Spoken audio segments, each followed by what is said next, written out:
Next at 5, breaking news out of Claremore. Deputies find an elderly couple's bodies inside their home. Plus, a red flag warning tonight for parts of northeastern Oklahoma. Chief Meteorologist Dan Threlkeld has the latest. And Governor Fallin talks about the potential teacher walkout next month. On this Friday evening, we started off with some breaking news near Sand Springs. Firefighters now battling several grass fires in the area, and crews are also fighting a fire in Osage County tonight. A lot going on. We're being told that evacuations are underway in a few spots tonight. Let's go to Channel 8's Amy Jensen, who's live near one of those fires tonight. Amy, where are you and what's the situation?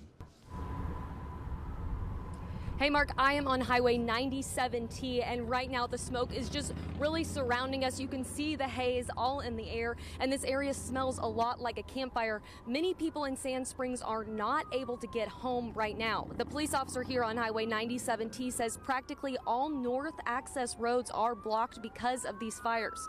Officers say 5 or 6 fires have popped up, and they're not sure if it's this wind that's carrying these fires, but they are catching quick. The Osage Casino was evacuated.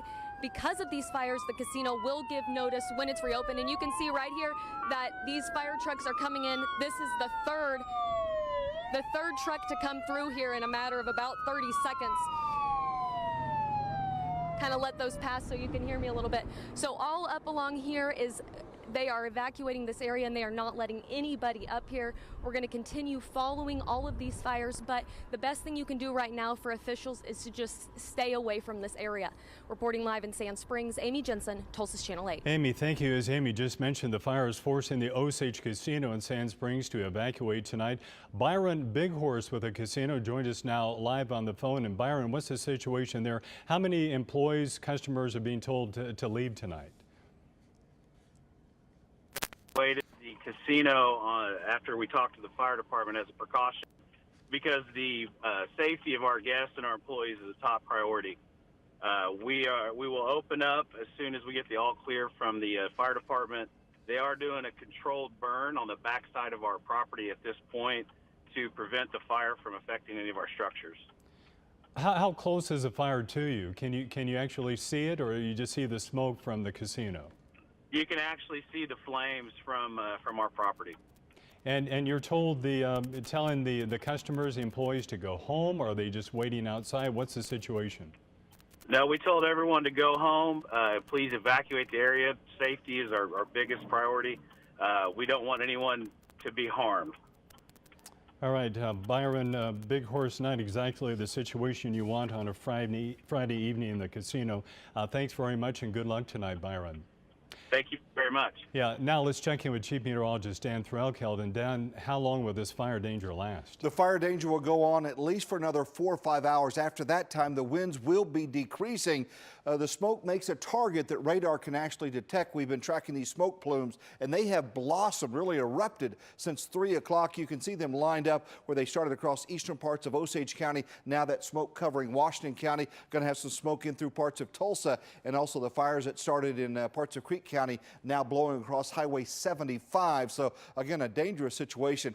These winds will eventually shift around more to the northeast as a weak front moves into the area. Right now, we've got a big problem out there. Winds at 27 miles per hour. The red flag warning goes until 7 o'clock. This could possibly be extended, but by that time, once that sun begins to get closer to setting, the winds will be slowly decreasing. In the meantime, we've got a very serious problem out there. There's a low pressure system just to the north of us, and that's going to drag a very weak front across the area. Unfortunately for firefighters, it means a wind shift coming up. We'll talk a little bit more about the air behind this. That's coming up.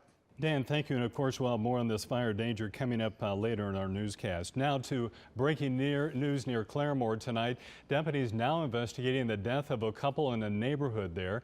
And the sheriff tells us it appears to be a murder-suicide. Channel 8's Bert Mumolo is live at the scene tonight with the latest. Bert. Mark, the sheriff says that this was a husband and wife, and that the husband called authorities to let them know what they would find here. But as to motive, not aware of, certainly everything happens for a reason, but we're not aware of any pressing reason at this time, and I'm not certain that the family does. But, as these investigations go, we'll certainly ask those questions of the family for speculation of what they may know, and it may be pretty clear and obvious, but at this point, we would only be guessing. The sheriff says that one other person was at the house at the time of the shootings, but that person is uninjured. Reporting live, Bert Mumler, Tulsa's Channel 9. Bert, thank you. Investigators haven't released the names of the victims at this time. A Broken Arrow man already serving a deferred sentence for child abuse is now accused of sexually abusing a teenage relative. Motaz Barzak was arrested for 4 counts of sexually abusing a minor. His booking report says police were called to Union High School for a molestation report. The victim told officers the abuse started in 2016. She says it began after he caught her sending inappropriate texts to a classmate. Court records show that in 2012, he pleaded guilty to child abuse by injury. And a Tulsa man is accused of sexually assaulting his girlfriend's family members and using a stun gun on them. An affidavit shows Curtis Cochran sexually abused 2 young children and another woman. All the victims told police that Cochran's girlfriend, Valerie White, was aware of the abuse. Cochran was arrested for child neglect and sexual abuse. White was also arrested for child neglect. It's been a week of failed attempts at funding teacher pay and threats of a statewide walkout. Today we're hearing firsthand from Governor Fallin about the education crisis. Channel 8's Ethan Hutchins has more. Education is a true priority for our state. Tulsa's Channel 8. The governor also says money from tax incentives and exemptions being scaled back could fund those raises. All right, fires are our top story tonight. Let's go to Angelica Brown. She's near Winona right now, and where fire crews are battling yet another fire. Angelica, what's the latest? Mark, yeah, we are just north of Winona on Highway 11. This is the closest that crews are going to let us get as they battle this wildfire. You can see, take a look behind me, emergency management crews. I just spoke with them. They said a couple houses have been damaged, but right now they're getting ready to backburn this whole area, this whole field, hoping that they will stop the blaze by doing that. Now, that's pretty much all the information we have right now. We know that Osage County has been blocking this area. Again, this is the closest we can get. They're actually telling us that we're gonna have to move a little bit here in a couple minutes. We're gonna have to move on the other side of this roadway as they get ready to backburn. And you know, as Dan was saying earlier, safety is #1 for these fire crews. The fires are fierce today, so if you are driving by and you see smoke or you see crews battling, definitely stay away as they work to get these contained. We'll have another update hopefully for you at 6 o'clock. Until then, reporting live, Angelica Brown, Tulsa's Channel 8. One of many wildfires burning tonight. Thank you, Angelica. Now to an update on breaking news we brought you yesterday at 4. Right now, crews are working on recovery after that deadly bridge collapse in Miami, Florida. We now know 6 people were killed when the brand new pedestrian bridge collapsed on a busy highway. 10 more were sent to the hospital. NTSB now investigating that.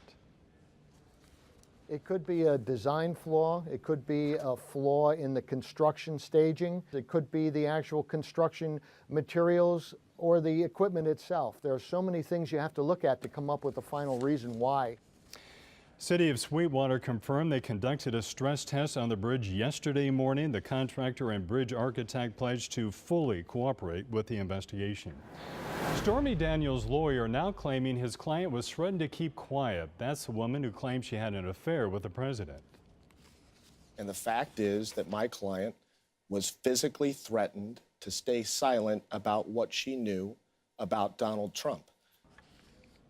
White House said we take the safety and security of any person seriously. Daniels, whose real name is Stephanie Clifford, is suing the president. Suit claims a non-disclosure agreement she signed is invalid because President Trump never signed it. And the president's business ties also under scrutiny tonight, this time from special counsel Robert Mueller. Mueller subpoenaed the Trump family business for documents, including some related to Russia. Documents may discuss a possible real estate deal for the Trump Tower in Moscow. The deal never went through. New warning tonight for those heading to Mexico for spring break, why the State Department says you should be extra careful while crossing the border. And St. Patrick's Day is nearly here. A live look at some of the preparations underway right now across the metro. Here's a live view of our camera in the Bartlesville area. A few clouds out there, but more clouds will roll in as the storm system arrives. That means a chance of rain. I'll tell you when next. A teacher walkout could hurt local businesses. Tonight at 6, I talk with one who says she could lose money if it happens.